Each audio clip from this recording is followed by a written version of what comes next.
Maisha bila Yesu ni bure. Utafanya mabaya kwa kutaka na kwa kutotaka. Utavuta mibangi, utavuta sigara, utakunywa mipombe, utafanya umaraya, utafanya uchafu wa kila aina, utaiba, utamwaga damu za watu wasio na hatia.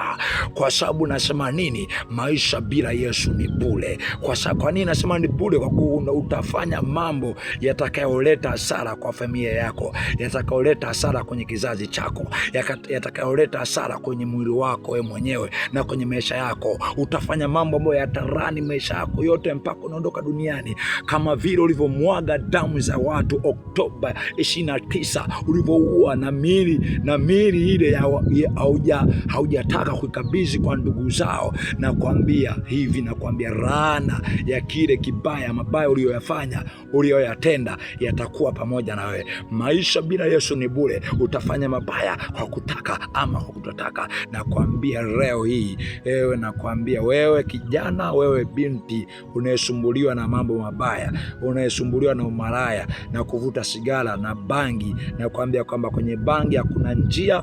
Njia ipo kwa Yesu mwenyewe. Njia ipo kwa Yesu mwenyewe, mfalme wa utukufu, aliyekubali kuteswa na kuumizwa kwa ajili ya sisi wenye dhambi ili tupate kuokolewa. Na kuambia kijana, inawezekana kuishi bila kufanya umaraya, inawezekana bila kuishi bila kuzini, inawezekana bila kuishi bila kuvuta mibangi, bila kuvuta sigara, bila kufanya umaraya.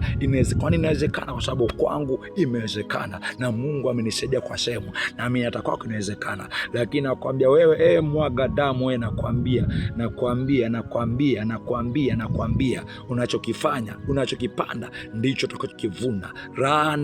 Laana lazima itakuwa juu ya maisha yako, juu ya watu wale uliowaua, uliopoteza maisha yao, alafu utaki miili yao ireje kwa ndugu. Mwaka 2026 ni mwaka wa kudai haki, ni mwaka wa kutembeza injili ya moto kwa wote, kwa wakubwa na kwa wadogo.